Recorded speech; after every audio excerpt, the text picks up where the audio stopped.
जय माता की दोस्तों आइए आरंभ करते हैं उत्पन्ना एकादशी की व्रत कथा। सूत जी कहने लगे कि हे ऋषियों, इस व्रत का वेदांत और उत्पत्ति प्राचीन काल में भगवान श्री कृष्ण ने अपने परम भक्त युधिष्ठिर से कही थी। वही मैं तुम्हें कहता हूँ। एक समय युधिष्ठिर ने भगवान से पूछा कि एकादशी व्रत किस विधि से किया जाता है और उसका क्या फल प्राप्त होता है। उपवास के दिन जो क्रिया की जाती है, आप कृपया करके मुझे कहिए। यह वचन सुनकर श्री कृष्ण कहने लगे कि हे युधिष्ठिर, मैं तुमसे एकादशी के व्रत का महत्व कहता हूँ, सुनो। सर्वप्रथम हेमंत ऋषि मार्गशीर्ष कृष्ण एकादशी से इस व्रत का प्रारंभ किया जाता है। दशमी को संध्याकाल भोजन के बाद अच्छी प्रकार से दातून करे ताकि अन्न का अंश मुख में न रह जाए। रात्रि को भोजन कपीति न करे, ना अधिक बोले। एकादशी के दिन प्रातः 4 बजे उठकर सबसे पहले व्रत का संकल्प करे। इसके पश्चात आपको सभी जो हमारी व्रत की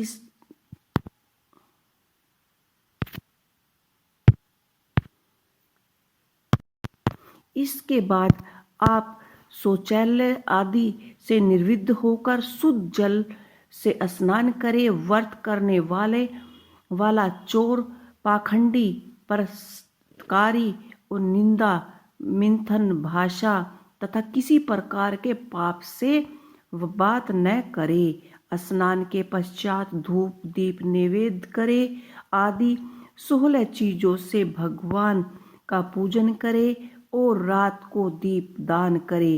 रात्रि में सोने या प्रसंग नहीं करना चाहिए। सारी रात भगवान भजन कीर्तन आदि करना चाहिए। जो कुछ पहले जाने अनजाने में पाप हो गए हैं, उनकी क्षमा मांगनी चाहिए। हे धर्मात्म पुरुषों को कृष्ण और शुक्ल दोनों पक्षों की एकादशियों को सम्मान समझना चाहिए। जो मनुष्य उत्तर लिख विधि के अनुसार एकादशी व्रत करता है, उन्हें शंखों द्वारा तीर्थ में स्नान करके भगवान के दर्शन करने से जो फल की प्राप्ति होती है, वह एकादशी व्रत के 16वें भाग के भी समान नहीं है। व्यक्तपात के दिन दान देने का लाख गुना फल मिलता है और संक्रांति से 4 लाख गुना तथा सूर्य चंद्र ग्रहण में स्नान दान से जो पुण्य प्राप्त होता है, वही पुण्य एकादशी व्रत करने से प्राप्त होता है। अश्वमेध के यज्ञ से 100 गुना तथा 1 लाख तपस्वियों को 60 वर्ष तक भोजन कराने से 10 गुना, 10 ब्राह्मण अथवा 100 ब्रह्मचारियों को भोजन कराने से 1000 गुना पुण्य भूमि दान करने से होता है। उससे 1000 गुना पुण्य कन्यादान करने से प्राप्त होता है। इससे भी 10 गुना पुण्य विद्या दान करने से होता है। विद्या दान से 10 गुना पुण्य भूखे को भोजन कराने से होता है। अन्नदान के समान इस संसार में कोई ऐसा कार्य नहीं जिससे देवता और पितृ दोनों तृप्त होते हों, परंतु एकादशी के व्रत का पुण्य सबसे अधिक होता है। हजारों यज्ञों से भी अधिक इसका फल होता है।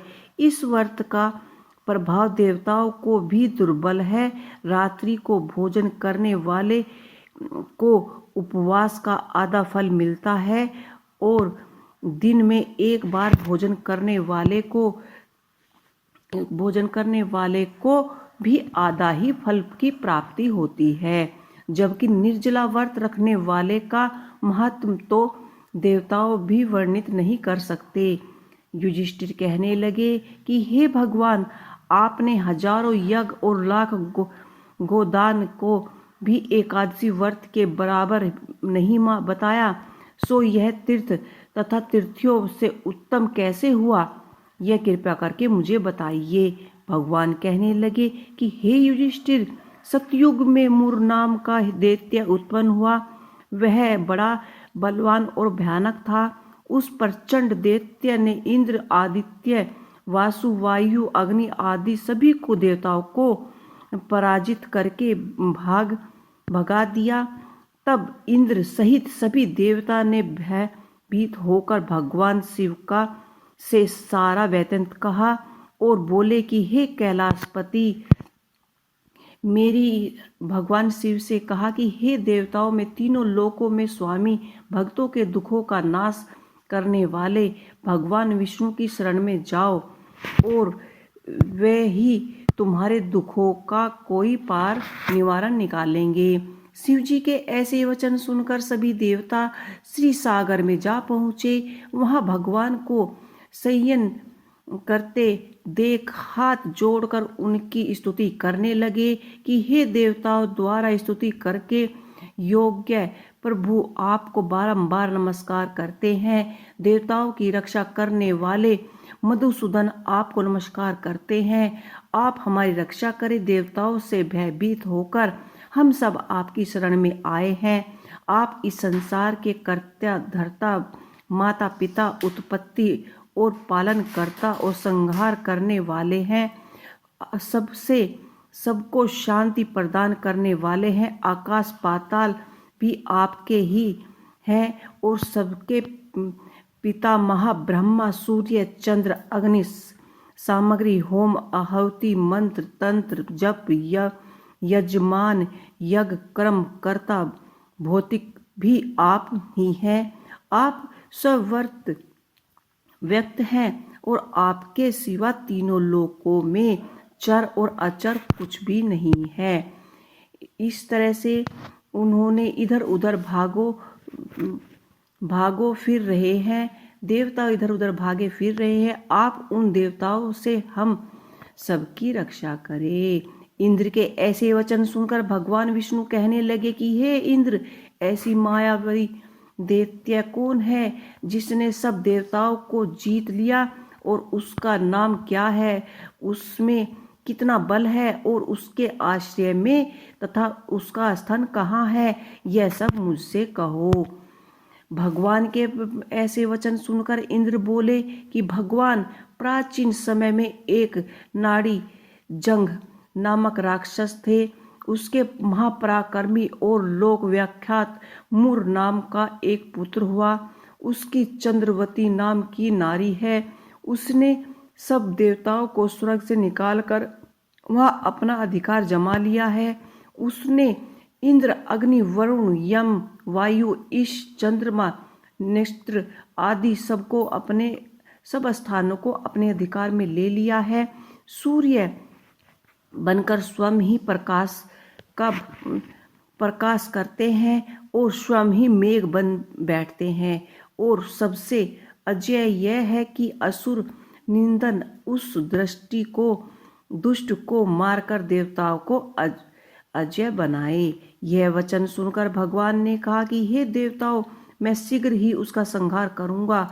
तुम चंद्रावती नारी नगरी जाओ। और इस प्रकार कहकर भगवान सहित सभी देवता चंद्रावती नगरी की ओर प्रस्थान किया। उस समय दैत्य मुर सेना सहित युद्ध भूमि में गरज रहे थे। उसकी भयानक गर्जन सुनकर सभी देवता भय के मारे चारों दिशाओं में भागने लगे। जब स्वयं भगवान रणभूमि में आए तो दैत्य पर भी अस्त्र शस्त्र आयुध लेकर दौड़े। भगवान उन्हें स्पर्श के समान अपने बाणों से बींध डाला। बहुत से दैत्य मारे गए, केवल मुर बचा रहा। वह अविचल भाग से भगवान के स्थान तथा साथ युद्ध करता रहा। भगवान जो तीक्ष्ण बाण चलाते वह उसके लिए पुष्प सिद्ध हो जाते। उसका शरीर छिन्न भिन्न हो गया, किंतु वह लगातार युद्ध करता रहा। दोनों के बीच मल्ल युद्ध होता रहा और 10,000 वर्ष तक उनका युद्ध चलता रहा, किंतु मुर नहीं हारा। थक हार कर भगवान बद्रिकाश्रम चले गए। वहाँ हेमवती नामक सुंदर गुफा थी। उसमें विश्राम करने के लिए भगवान उसके अंदर प्रवेश कर गए। यह गुफा 12 योजन लंबी थी और उसका एक ही दरबार था। विष्णु भगवान वहाँ योगिंद्र निद्रा में की गोद में सो गए। मुर भी वहाँ पीछे पीछे आ गया और भगवान को सोया देखकर मारने को उद्यत हुआ।